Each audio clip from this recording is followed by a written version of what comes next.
Hello good morning दोस्तों, welcome to concept maker. दोस्तों आज फिर से एक नई वीडियो के साथ आए हैं। दोस्तों आज का जो टॉपिक है Faraday's law of electromagnetic induction के बारे में बात करेंगे, जो दोस्तों काफ़ी इंपॉर्टेंट है आपके इलेक्ट्रिकल फील्ड के लिए, या कोई भी दोस्तों कंपटीशन एग्जाम अगर तैयारी करते हैं दोस्तों, तो इसका क्वेश्चन जनरली क्वेश्चन हर जगह आता है दोस्तों। तो इस टॉपिक को समझना, इसका कंसेप्ट को समझना काफ़ी जरूरी है।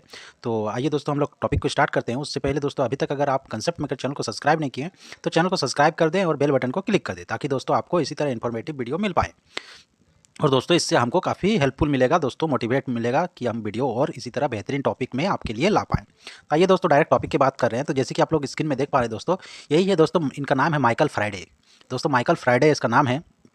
वही दोस्तों माइकल फ्राइडे ने क्या दिया दोस्तों, Fridays law of electromagnetic induction. तो दोस्तों फ्राइडेज लॉ के बारे में हम लोग बात करेंगे। उससे पहले हम लोग फ्राइडे कौन थे, इलेक्ट्रोमैग्नेटिक का मतलब क्या होता है, इंडक्शन का मतलब क्या होता है, लॉ का मतलब क्या है, तो उसको पहले हम लोग जाने। हाँ तो दोस्तों माइकल फ्राइडे जो थे वो दोस्तों इस फिगर में देख पा रहे हैं, यही है माइकल फ्राइडे। तो दोस्तों ये फ्राइडे जो है, इसका नाम से ही दोस्तों ये लॉ का नाम रखा गया Michael Fridays law of electromagnetic induction. तो फ्राइडे को पता चल गया दोस्तों ये एक साइंटिस्ट थे जिनको फादर ऑफ इलेक्ट्रिकल इंजीनियरिंग बोलते हैं। क्या बोलते हैं? Father of electrical engineering.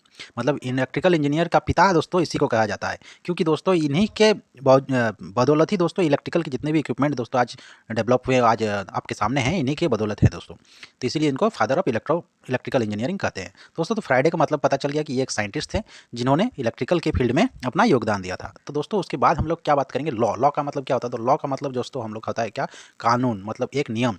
तो दोस्तों फ्राइडे ने एक नियम दिया। और दोस्तों इलेक्ट्रोमैग्नेट का मतलब क्या दोस्तों, ऐसा मैग्नेट, जैसे कि दोस्तों हम लोग खिलौनों में जो मैग्नेट देखते हैं वो होता है परमानेंट मैग्नेट। क्या होता है? Permanent magnet. लेकिन दोस्तों ये जो मैग्नेट, ये लॉ के जो बारे में जो बताया इलेक्ट्रोमैग्नेट, इसका मतलब दोस्तों क्या होता है, इलेक्ट्रोमैग्नेट मतलब दोस्तों वो मैग्नेट जो इलेक्ट्रॉन की फ्लो के कारण जो मैग्नेटिक फील्ड बनता है, जो मैग्नेट जैसा बिहेव करता है, उसी को बोलते हैं इलेक्ट्रोमैग्नेट। ओके, ये कंसेप्ट तो आपको समझ में आ गया। इंडक्शन का मतलब क्या होता है? तो इंडक्शन का मतलब वही होता है दोस्तों, कुछ नया चीज होना दोस्तों, मतलब क्या, कुछ नया चीज ईजाद करना, उसी को बोलते हैं इंडक्शन। जैसे दोस्तों आप ऑफिस में जाते हैं तो दोस्तों आपका पहले इंडक्शन किया जाता है, मतलब इंट्रोडक्शन किया जाता है, या इंडक्शन किया जाता है, मतलब दोस्तों आपका पहले परिचय दिया जाता है। तो उसी का दोस्तों मतलब हुआ। तो ये तो रहा दोस्तों इस लॉ का मतलब। अब हम लोग लॉ के बारे में पढ़ेंगे। लॉ के बारे में पढ़ने के लिए दोस्तों नेक्स्ट फिगर में, जैसे कि आप लोग देख पा रहे हैं इस फिगर में, तो इससे पहले थोड़ा सा इसका जानकारी ले लेते हैं दोस्तों। माइकल फ्राइडे का दोस्तों आपका कब जन्म हुआ था और कब इनका मृत्यु हुआ था दोस्तों। 1791 में उनका जन्म हुआ था और 1867 में दोस्तों उनका मृत्यु हो गया था। इतने दिन के कार्यकाल में दोस्तों इन्होंने काफ़ी चीज़ का इन्वेंशन किया, जैसे इलेक्ट्रिक मोटर, जनरेटर, ट्रांसफार्मर, इन सब का दोस्तों इन्होंने क्या किया, इन सब का डिस्कवर किया। तो ये सब तो दोस्तों हिस्ट्री है, कहीं कहीं ऑब्जेक्टिव क्वेश्चन में दोस्तों पूछ लिया जाता है और कहीं इंटरव्यू में भी पूछ लिया जाता है, इसीलिए दोस्तों इसका हम लोग थोड़ा सा इसका एनालिसिस कर लिए। ओके, तो हम लोग डायरेक्ट देखते हैं लॉ के बारे में। तो दोस्तों इस फिगर को एक्सप्लेन करने से पहले हम लोग इसका लॉ क्या बोलता है उसको पहले हम जानेंगे। तो उसके लिए दोस्तों हमने कॉपी में लिख के दोस्तों आपके सामने लाए हैं।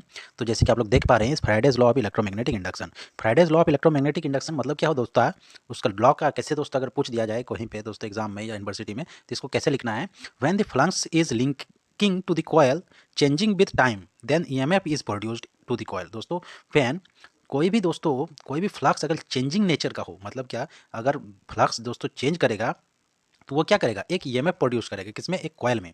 वही ये लॉ बताता है दोस्तों। अगर कोई भी वेरिंग मैग्नेटिक फील्ड है अगर दोस्तों कॉयल के सामने, तो क्या करेगा, उस कॉयल में एक ईएमएफ प्रोड्यूस करेगा, जो जिसको क्या बोलते हैं दोस्तों, ईएमएफ का फुल फॉर्म होता है इलेक्ट्रोमोटिव फोर्स, एक प्रोड्यूस कर देगा, जैसे कि आप फिगर में देख पा रहे हैं।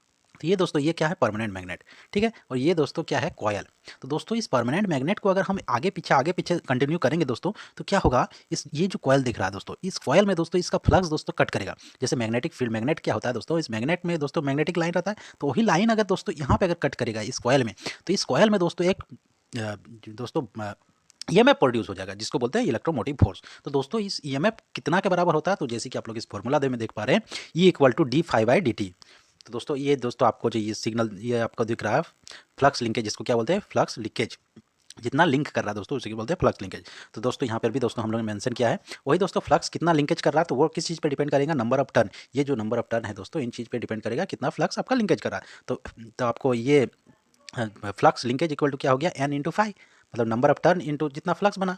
ओके, तो फ्लक्स कितना बना, तो एन नंबर ऑफ टर्न पे डिपेंड करेगा। तो वही दोस्तों हम लोग आगे अगर लिखेंगे तो ई इक्वल टू क्या लिखेंगे, D by D T, okay, N into phi. तो दोस्तों नंबर ऑफ टर्न तो हम फिक्स कर देंगे, मतलब जितना कॉयल का 10 टर्न होगा तो 10 टर्न ही रहेगा ना, ये तो वेरिएबल नहीं होगा। इसीलिए दोस्तों एन हमारा कांस्टेंट जो टर्म रहता है उसको क्या करते हैं हम लोग बाहर निकाल देते हैं। देखिए यहाँ निकाल दिए। तो देखिए एन, और इधर क्या हो गया D phi by D T, मतलब फ्लक्स का जो चेंजेस आ रहा समय के साथ जो फ्लक्स का चेंजेस आ रहा उसी को बोलते हैं D phi by D T, वही E equal to N D phi by D T होता है दोस्तों। ओके, तो ये रहा दोस्तों इसका Faraday's law of electromagnetic principle का। तो इसका दोस्तों इस फिगर के से हम लोग और समझते हैं दोस्तों इसका कंसेप्ट को। तो दोस्तों क्या बोलता है Faraday's law of electromagnetic principle, कि दोस्तों कॉयल में दोस्तों ईएमएफ तभी प्रोड्यूस होगा जब वेरिंग मैग्नेटिक फील्ड होगा। टाइम के साथ, समय के साथ अगर दोस्तों मैग्नेटिक फील्ड वेरी करे उस कॉयल में, तो उसमें दोस्तों एक ईएमएफ प्रोड्यूस होगा, वही ईएमएफ को बोलते हैं इलेक्ट्रोमोटिव फोर्स। ओके, अब दोस्तों देखिए इस फिगर में इस मैग्नेट को दोस्तों जब आगे कर रहा तो क्या हो रहा दोस्तों, इस कॉयल में दोस्तों इस मैग्नेटिक फील्ड कट कर रहा, फ्लक्स कट कर रहा। तो वही फ्लक्स कट करने के कारण क्या हो रहा दोस्तों, ये देखिए यहाँ पे जो मीटर है दोस्तों, ये डिफ्लेक्शन किया दोस्तों इस डायरेक्शन में डिफ्लेक्शन किया। और दोस्तों जब यही दोस्तों मैग्नेट को दोस्तों हम खींचेंगे अपनी तरफ, देखिए इस मैग्नेट को जब इस तरफ खींचेंगे तो क्या होता है दोस्तों, उसका ऑपोजिट डायरेक्शन में दोस्तों आपका करंट फ्लो हो रहा। मतलब क्या, जो जो ईएमएफ प्रोड्यूस हुआ उसके कारण दोस्तों उसमें करंट फ्लो होगा। जब यहाँ पे हम ये मीटर लगा देंगे, कंप्लीट कर देंगे सर्किट, तो इसमें क्या हो गया, एक करंट फ्लो करेगा। तो दोस्तों जब इधर खींचेंगे तो हम लोग, तो क्या होता है जब इधर खींचेंगे इसमें ईएमएफ देखिए इस साइड आपका जब जो आपका मीटर है डिफ्लेक्शन करेगा। और दोस्तों क्या होगा, अगर हम इस मैग्नेट को कांस्टेंट वहाँ पे कॉइल के सामने ला के रख देंगे तो क्या होगा, तो उस कंडीशन में दोस्तों आपका कोई भी करंट नहीं प्रोड्यूस होगा। फ्राइडेज लॉ यही बोलता है कि वेरिंग मैग्नेटिक फील्ड होना चाहिए। जो भी है वेरिंग मैग्नेटिक फील्ड अगर कट करेगा कॉइल में, तभी मैग्नेट आपका ईएमएफ प्रोड्यूस होगा। यहाँ पे दोस्तों ये मैग्नेट जो है यहीं पे कांस्टेंट है दोस्तों, यहीं रुका हुआ, तो मैग्नेटिक फील्ड तो बना दोस्तों, कट तो किया दोस्तों, लेकिन वेरी नहीं कर रहा समय के साथ। वेरी नहीं करने के कारण क्या हो गया, यहाँ पे डिफ्लेक्शन नहीं हुआ, डिफ्लेक्शन जीरो हो गया। ओके, ओके, हम लोग नेक्स्ट में देखते हैं, इसके आगे बात करेंगे। इसके आगे हम लोग क्या बात करेंगे दोस्तों, दो कंडीशन हो सकता है जिसके बारे में हम लोग बात करेंगे दोस्तों। अगर देखिए ये दोस्तों कॉयल है दोस्तों, ये जब जब कॉयल है दोस्तों, ये कॉयल और ये दोस्तों मैग्नेट। तो दोस्तों अगर मैग्नेट को हम आगे पीछे करेंगे फिर भी दोस्तों यहाँ पे ईएमएफ जनरेट होगा। ओके, या तो दोस्तों इस मैग्नेट को ही रखेंगे, इस कॉयल को अगर आगे पीछे करेंगे दोस्तों, इसके मैग्नेटिक फील्ड में वेरी कराएंगे, तो फिर भी दोस्तों यहाँ पे आपका ईएमएफ प्रोड्यूस होगा। मतलब दोनों कंडीशन में दोस्तों ईएमएफ प्रोड्यूस होगा, या तो आप मैग्नेट को वेरी कराइए या तो आप कॉयल को वेरी कराइए। ओके, मतलब क्या, मैग्नेटिक फील्ड तो यहाँ पे कांस्टेंट है, लेकिन आप जब कॉयल को वेरी कराइएगा, आगे पीछे करिएगा, तो क्या हो जाएगा दोस्तों, वेरिंग मैग्नेटिक फील्ड, मतलब आपका मैग्नेटिक फील्ड क्या होगा, कॉयल में एक बार कटेगा नहीं कटेगा, तो उस कंडीशन में क्या हो जाएगा, ईएमएफ प्रोड्यूस हो जाएगा। तो दोस्तों जब आपका मैग्नेट मूव करेगा दोस्तों, मैग्नेट को अगर मूव कराएंगे तो उस कंडीशन में जो ईएमएफ प्रोड्यूस होगा, तो वो उस ईएमएफ को क्या बोलते हैं, स्टैटिकली इंड्यूस्ड ईएमएफ। मतलब दोस्तों आपका कॉयल में जो ईएमएफ प्रोड्यूस हुआ, वो कॉयल तो दोस्तों रुका हुआ है, इसीलिए दोस्तों इसको क्या बोलते हैं, स्टैटिकली ईएमएफ इंड्यूस्ड ईएमएफ दोस्तों, स्टैटिकली इंड्यूस्ड ईएमएफ। जब दोस्तों का कॉयल पे फोकस करना, मैग्नेट पे फोकस नहीं करना। मैग्नेट पे फोकस करोगे तो कंफ्यूज करोगे दोस्तों। कॉयल स्टेशनरी है तो स्टेशनरी ईएमएफ बना। ओके, अगर दोस्तों देखिए कॉयल को मूव करा रहे हैं, मैग्नेट को स्टेशनरी रख दें, तो उस कंडीशन में क्या होगा, डायनेमिक या इंड्यूस्ड ईएमएफ। दोस्तों आपका जो ईएमएफ इंड्यूस्ड होगा वो डायनेमिक इन नेचर होगा। तो ये तो रहा दोस्तों फर्स्ट लॉ को हम लोग एक्सप्लेन करेंगे, कर दिए।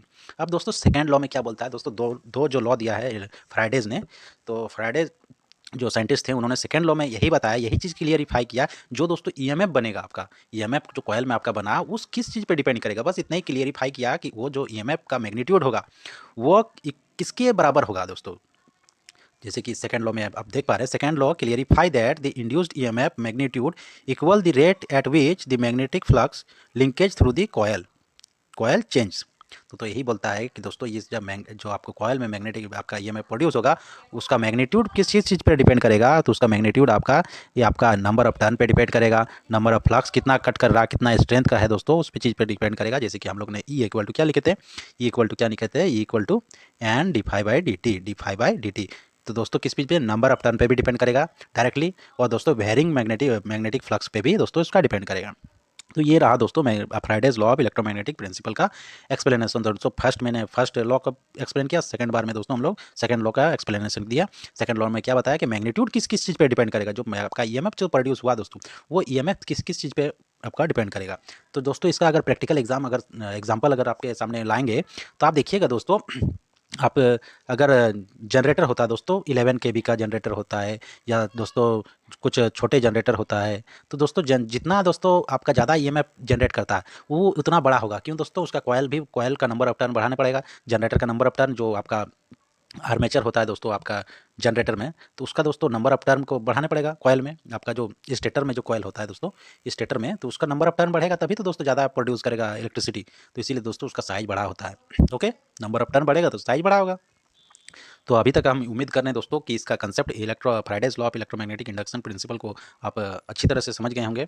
और दोस्तों अगर आपको वीडियो से हेल्पफुल मिला तो चैनल को जरूर से जरूर सब्सक्राइब कर दें और दोस्तों ज़्यादा से ज़्यादा शेयर कर दें वीडियो को दोस्तों, तभी इस वीडियो को दोस्तों हमको हेल्पफुल मिल पाएगा। हम दोस्तों आपसे एक ही उम्मीद रखते हैं कि ज़्यादा से ज़्यादा वीडियो को आप शेयर करें और सब्सक्राइब करें और लाइक करें दोस्तों, इसी से हमको बेनिफिशियल मिलेगा दोस्तों और मोटिवेट होंगे। और हमको भी अंदर से दोस्तों हम भी अगर वीडियो बना रहे हैं तो कुछ मकसद से ही बना रहे हैं दोस्तों, उसके लिए सब्सक्रिप्शन आना चाहिए दोस्तों, तभी हम मोटिवेट हो पाएंगे। तो थैंक यू दोस्तों, नेक्स्ट वीडियो में मिलते हैं एक नया टॉपिक के लिए साथ, एक नया कंसेप्ट के साथ। तब तक के लिए चैनल में बने रहें दोस्तों। थैंक यू दोस्तों।